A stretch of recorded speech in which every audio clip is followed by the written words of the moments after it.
Start. महोदय, राष्ट्रपिता महात्मा गांधी का उदाहरण हमारे लिए बहुत पुराना नहीं है। जब उन्होंने भारतीय स्वतंत्रता संग्राम की बागडोर संभाली तो अपनी दूरदृष्टि द्वारा भांप लिया कि हिंदी ही राष्ट्रभाषा हो सकती है।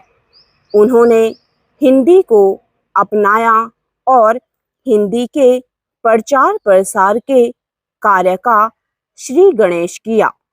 स्वतंत्रता प्राप्ति के उपरांत संविधान निर्माण के समय स्थिति परिवर्तित हो गई। हिंदी को ग्रामीण भाषा कहकर अपमानित किया जाने लगा। वैज्ञानिक एवं तकनीकी विषयों के लिए बेकार बताकर उसकी उपेक्षा की गई। अंत में अंग्रेजी को सहराज भाषा बनाकर राष्ट्र को मानसिक दृष्टि से गुलाम बनाने पर मजबूर कर दिया। आज भारत के पास एक निश्चित भौगोलिक सीमा, एक राष्ट्रगान, एक राष्ट्रध्वज तो है, किंतु एक राजभाषा नहीं। हमारे देश के नेता जब अपने अधिकारियों के साथ विदेशों में जाते हैं तब अनेक बार बड़ी विषम स्थिति उत्पन्न हो जाती है। विदेशी नेता व अधिकारी यह आश्चर्य व्यक्त करते हैं कि इतने बड़े राष्ट्र की अपनी कोई भाषा नहीं।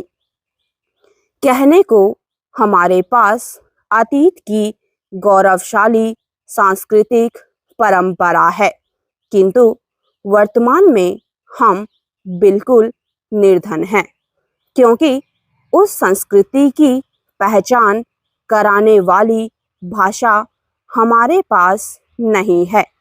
कैसी हास्यास्पद स्थिति है कि हिंदी जानने वाले दो बुद्धिजीवी जब बात करते हैं तो अंग्रेजी में।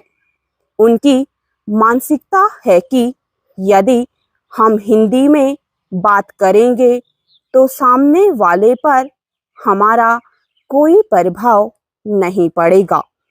इस मानसिकता के कारण ही भौगोलिक दृष्टि से स्वतंत्र होते हुए भी भारत सांस्कृतिक दास्ता झेल रहा है।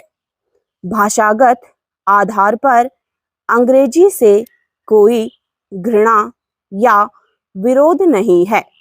विरोध केवल उस मानसिकता से है जो अब भी हमें हीन भावना से उभरने नहीं देना चाहती, बल्कि दिनों दिन और अधिक जकड़ती चली जा रही है। जिस तरह प्राचीन काल में जगत गुरु शंकराचार्य ने चारों दिशाओं में मठों की स्थापना करके भारत को धार्मिक, सांस्कृतिक एवं दार्शनिक दृष्टि से सुदृढ़ बनाया है, उसी तरह आज भारत को फिर से सुदृढ़ बनाने के लिए किसी शंकराचार्य की आवश्यकता है। जिस तरह गांधी जी ने करो या मरो का नारा देकर स्वतंत्रता आंदोलन को तीव्रता प्रदान की थी, आज हमें उसी जोश के साथ सांस्कृतिक आंदोलन को गति देनी है। यह सांस्कृतिक आंदोलन किसी वर्ग, जाति, धर्म या प्रांत का नहीं, वरन संपूर्ण राष्ट्र का है। गांधी जी का स्वराज्य का स्वप्न अभी अधूरा है। स्टॉप।